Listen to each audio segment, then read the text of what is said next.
జై శ్రీరామ్ అండి. కృష్ణం వందే జగద్గురు. ఆత్మబంధువులందరికీ నా హృదయపూర్వక నమస్కారములు.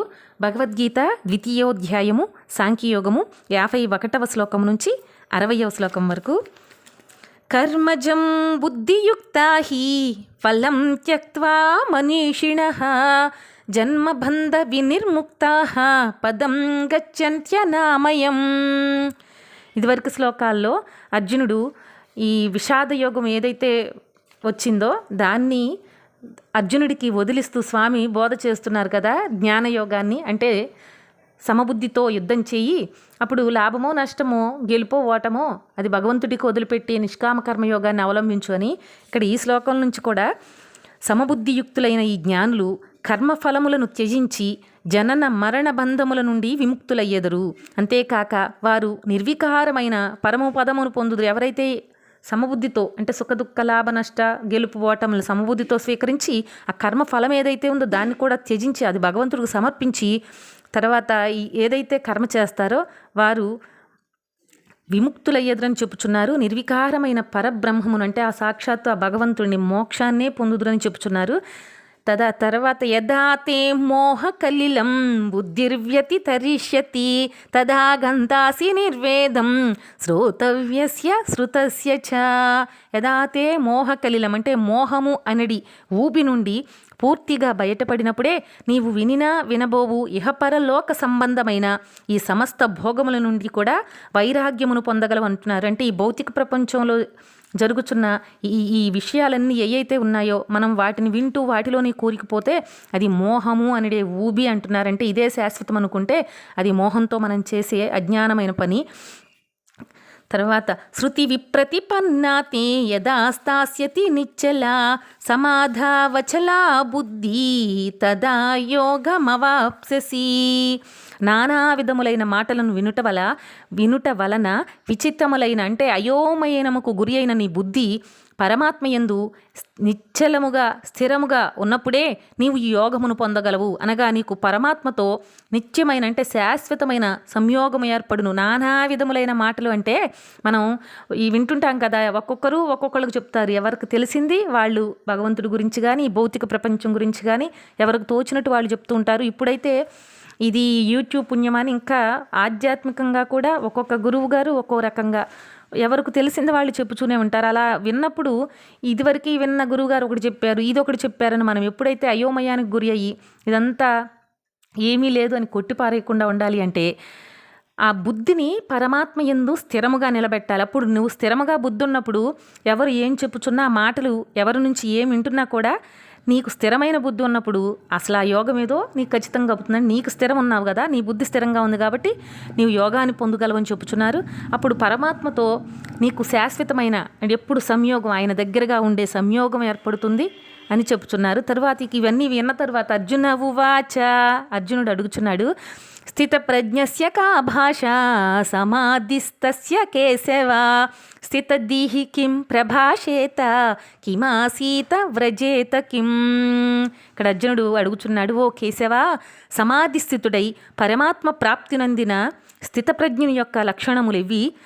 అతడు ఎట్లు భాషించును, ఎట్లు కూర్చును, ఎట్లు నడుచును అని అడుగుచున్నాడు.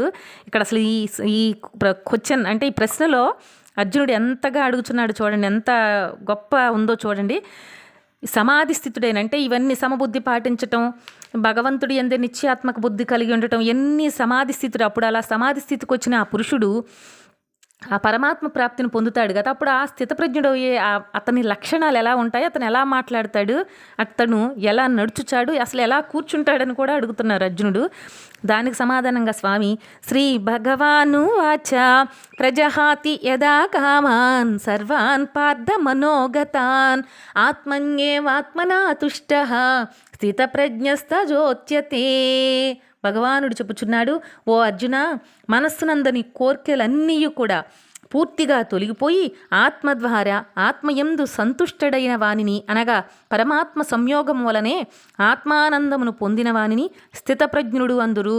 మనస్సునందలి కోరికలంటే ఇక్కడ వైరాగ్యం వచ్చేసి పూర్తిగా ఏదో సన్యాసంలాగా ఉండాలని కాదు స్వామి చెప్పేది.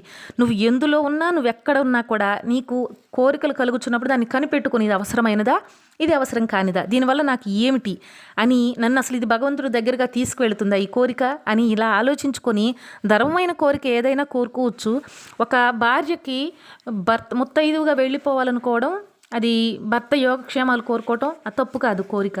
కానీ దాని ఏదో ఇంకా విపరీతమైన కోరికలు ఎందుకు కోరుకుంటామో తెలియదు, పూజలు ఎందుకు చేస్తామో తెలియదు, చేసే ప్రతి పూజ ఏదో ఒక కోరిక, మళ్ళీ ఈ కోరిక తీరిన దగ్గర నుంచి ఇంకో కోరిక, ఇలా వెళ్ళిపోవద్దు అని చెప్తుంది. న్యాయమైన ధర్మబద్ధమైన కోరిక ఏదైనా ఉంటే అది కూడా పూర్తిగా కోరుకోవటం అంటే పూర్తిగా దానికే మనం ఇవ్వాల్సిందే అని కాదు, భగవంతుడితో బిజినెస్లా కాకుండా నీ దయ్య స్వామి నాకు అర్హత ఉంటే, నాకు ప్రాప్తం ఉంటే నాకు అది ఇవ్వు, లేకపోతే లేదు, ఇక అంతే. ప్రాప్తం ఉంటే ఆయనే చూసుకుంటాడు కదా, అసలు మనం కోరాలి ఆయన్ని. ఆయనకు తెలుసు కదా మన బిడ్డలకి ఏం కావాలో, భగవంతుడు తెలుసు కదా. అందుకని అసలు ఆ కోరికలు ఏమీ కోరకుండా ఆత్మ ధ్యాసతో, ఆత్మ ద్వారా ఆత్మ సంతుష్టుడై ఎప్పుడైతే భగవంతుడి మీద అన్నీ పెట్టి ఆయన పాదాల దగ్గర అన్నీ సమర్పించినప్పుడు నిజంగా ఆత్మ సంతుష్టి చెందుతుంది, ఆత్మ సంతోషంగా ఉంటుంది. ఒక్కసారి అలా ప్రయత్నించి చూడండి, సంతోషంగా ఉంటుంది. అలాంటి సంతోషంగా ఆత్మ సంతుష్టి చెందిన పురుషుడు స్థితప్రజ్ఞుడు అనబడతాడు అని చెప్పుచున్నాడు స్వామి.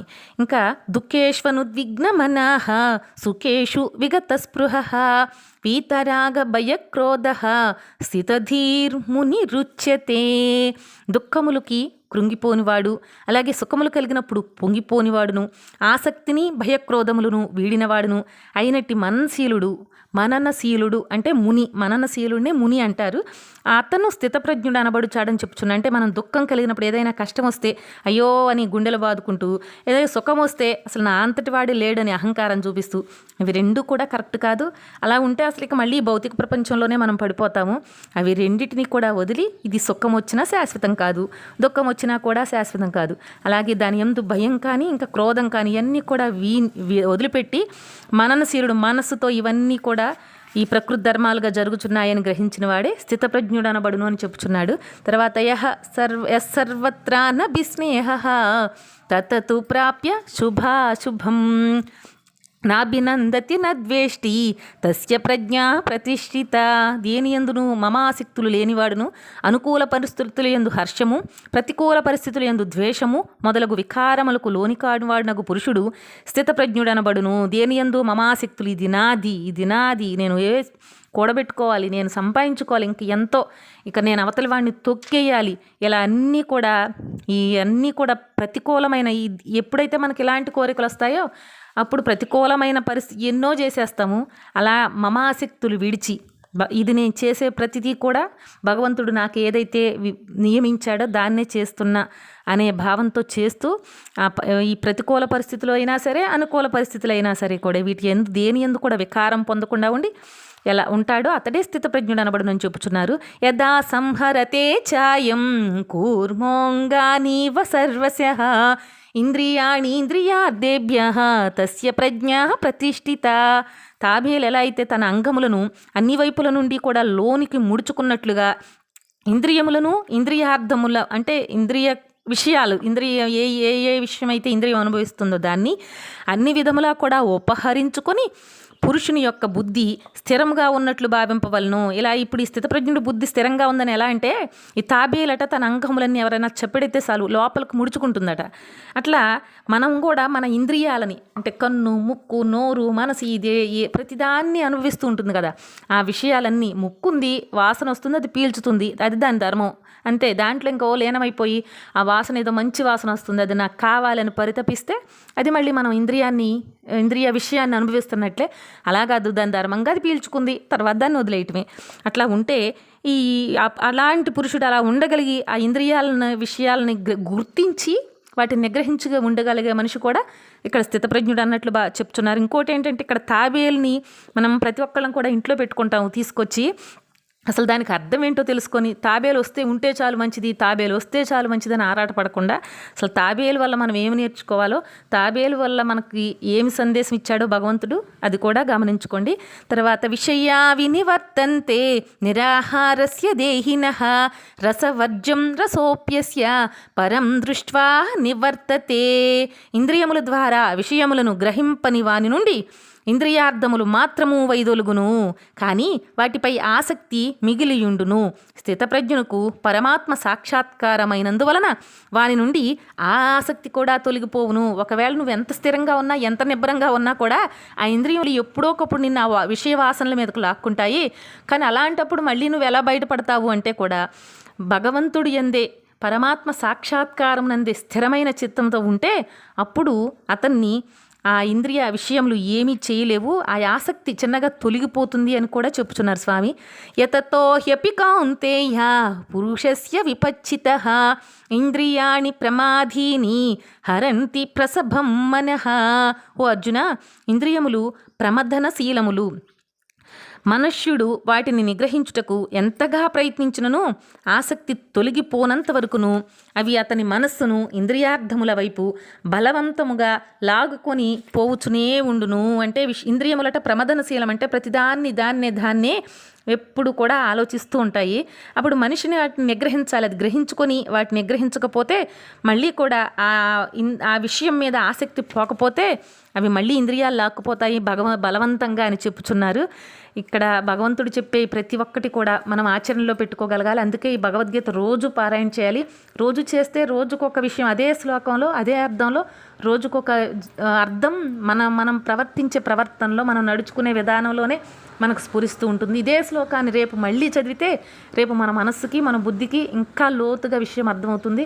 అందుకని భగవద్గీతను నిత్యం కూడా పారాయణ చేయండి. ఓం ఏతత్ఫలం శ్రీకృష్ణ చరణారవింద అర్పణమస్తు. యదక్షర పదభ్రష్టం మాత్రాహీనం తు యద్భవేద్ తత్సర్వం క్షమ్యతాం దేవా నారాయణ నమోస్తుతే.